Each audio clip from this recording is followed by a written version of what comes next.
Welcome to CPS360 Sports. I am Stephen Gibson and this is Ryan Buckley. Today, we will be covering topics spanning across many sports and across the nation.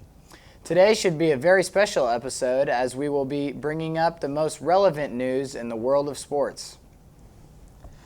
In local news, Rockbridge High School standouts Andrew Hauser and Ella Swindle both bring home Gatorade Player of the Year honors for the state of Missouri.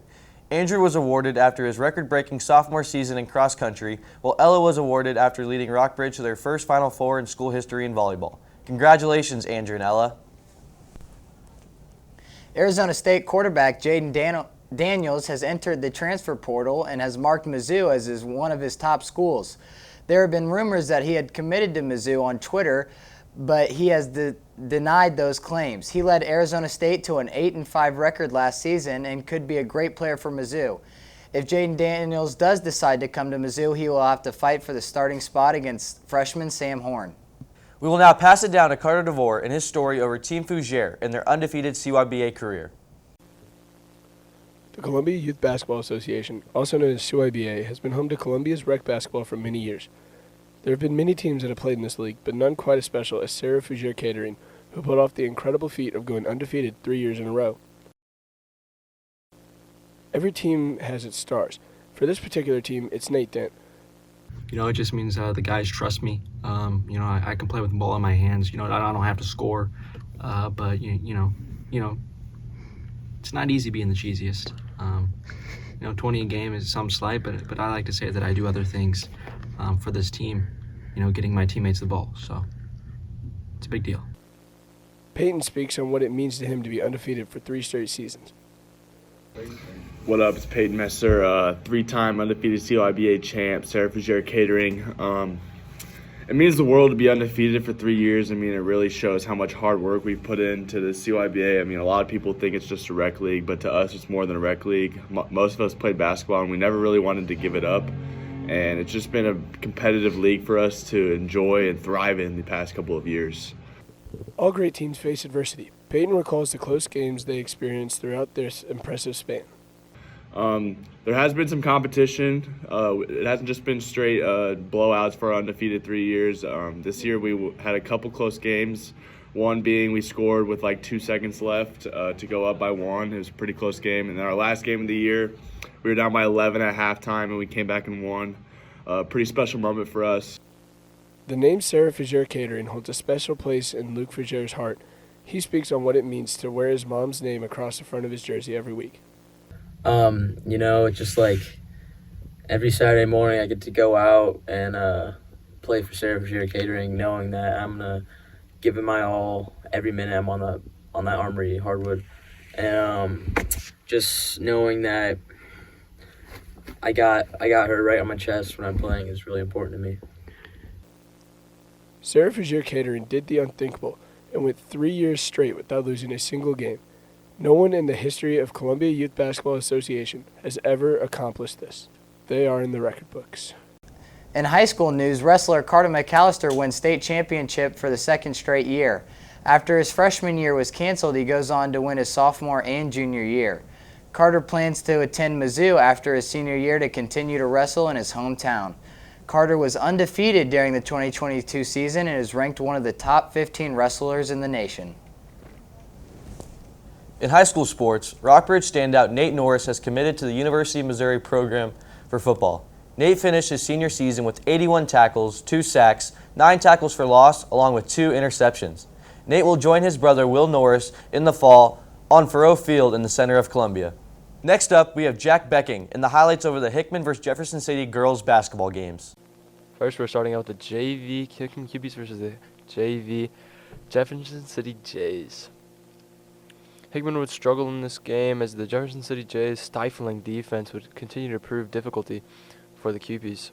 With many fast break points, the Jays built a lead fast.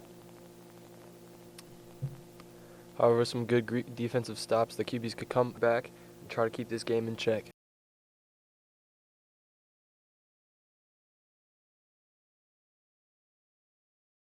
The Jays kept on proving difficult and would continue to poke the ball free and take it down for some easy buckets to help build that lead.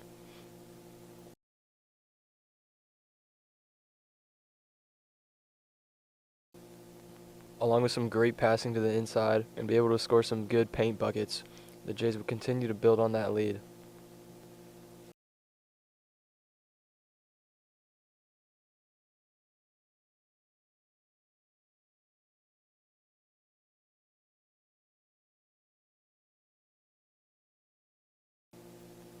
Unfortunately, though, the Jays, with their amazing defense and ability to get fast break buckets, would prove efficient to get the win over the Cupies.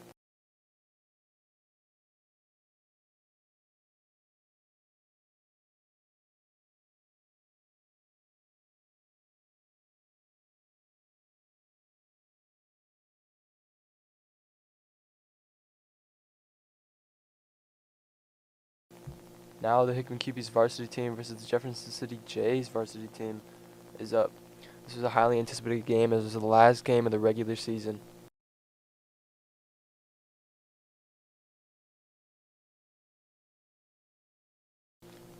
And the Jays would capitalize on that energy, scoring many buckets first and helping them to build a solid lead in the first period over the Hickman Cupies.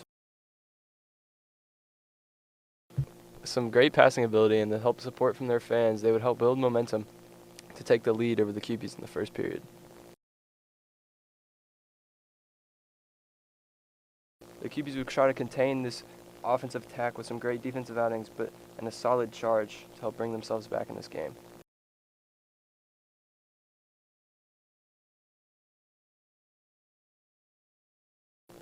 Along with some great passing to work around the defense, the Cupies would help build their lead back and come back into the game.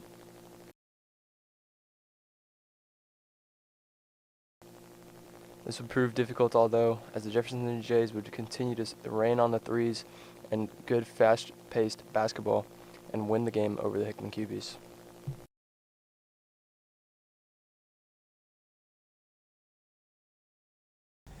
In national sports, the football world is in shock after the recent retirement of 7-time Super Bowl champion quarterback Tom Brady. Brady will retire after 22 seasons in the NFL. Brady's career will be one for the record books as he leads the NFL all-time in passing yards, completions, and touchdown passes. Many believe there's a chance Brady may come out of retirement at some point, but for the time being, he has retired from the game of football. This past weekend in college basketball, the number 1 through 6 ranked teams in the country all lost in major upsets. Despite losing, Gonzaga and Arizona still maintain the number 1 and 2 ranked teams in the nation. This has caused a lot of controversy on social media this week. Gonzaga, along as many other of the losing teams, remain favorites in the upcoming March Madness tournament, as Baylor took the title last year and is currently ranked 3rd after beating number 8 Kansas. Now we have highlights over the number 10 ranked Baylor victory over the number 5 ranked Kansas. Number 10 Baylor takes on number 8 Kansas as Baylor wins the opening tip-off. Kansas has it here early, pass to the corner for the 3. Good. Kansas again has it, drives and a step. Huge dunk. Now as Baylor takes it for the screen, pass out to the top of the key, pump fake, now driving, takes it in. Huge layup from Baylor. Now Baylor has it again, pass up to the top of the key. Baylor with another big 3. Baylor driving in for the layup and 1 is good. Baylor has it again, pass down, pass, and the dunk, huge. In here now Kansas has it, driving into the lane with a huge layup to tie it late. But they can't do it as Baylor pulls off the win and upsets Kansas. Next up, we will have highlights over number 1 ranked Gonzaga's loss against the number 22 ranked St. Mary's. This past Saturday, the number 1 ranked Gonzaga took on the number 23 ranked St. Mary's. Tommy Cousset started the game off for the Gales with a layup over 2 defenders.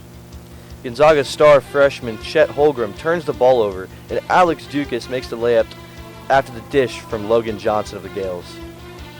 Mitchell Saxon goes to work on Holmgren and gets the and 1 after drawing the foul. After the defensive rebound, the Gales push the floor, and Gabe Mullins finishes on the other end.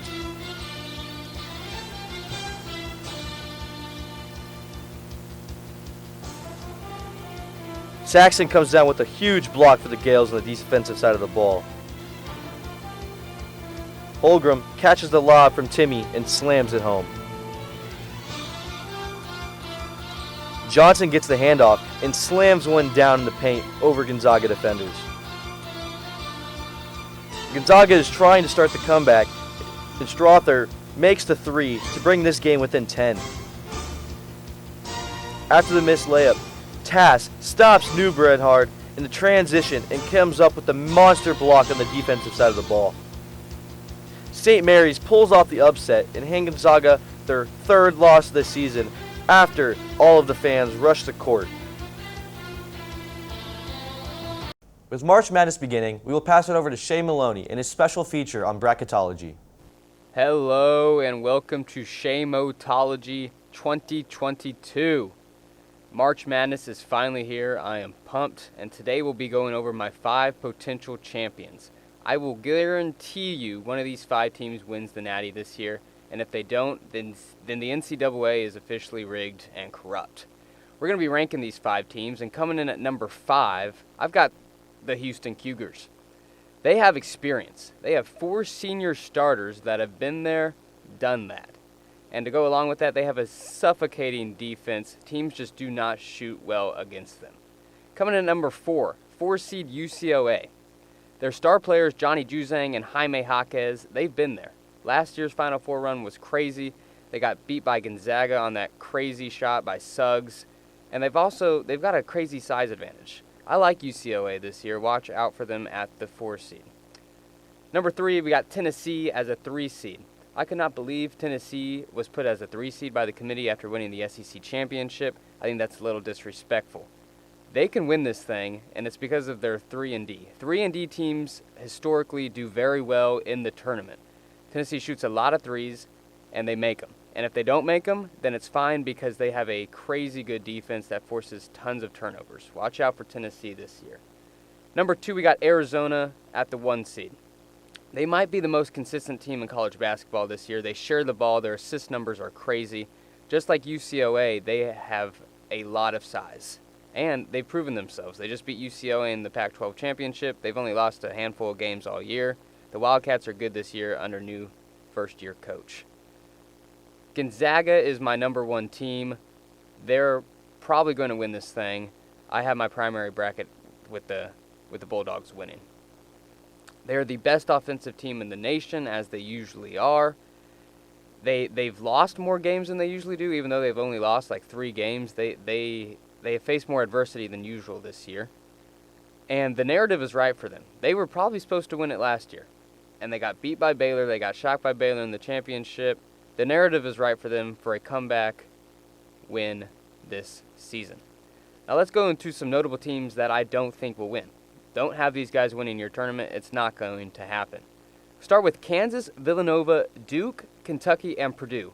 All 5 of those teams are going to be popular picks this year, but do not select them. They have amazing offenses. All 5 of those teams have really good offenses, but they do not have good enough defenses. Defense wins championships. Those 5 teams do not have the D. Then you got Baylor and Auburn. I really like those teams this year, but they lost their first conference tournament game. Do not pick Baylor or Auburn. And then Texas Tech. Texas Tech is sneaky good, and they might make a long run, but do not pick them to win the whole thing. Their team reminds me of a few years ago when they lost to Virginia in the championship game. Very similar team, but they lost to Virginia. They'll lose again this year. Do not have the Red Raiders. So let's go over the 5 teams. We got Houston, UCLA, Tennessee, Arizona, and Gonzaga. Please, I'm begging you, if you want success, have one of those 5 teams winning. Well, that wraps up this episode of CPS 360 Sports. I'm Stephen Gibson. And I'm Ryan Buckley. Thanks for watching, and we'll see you next time.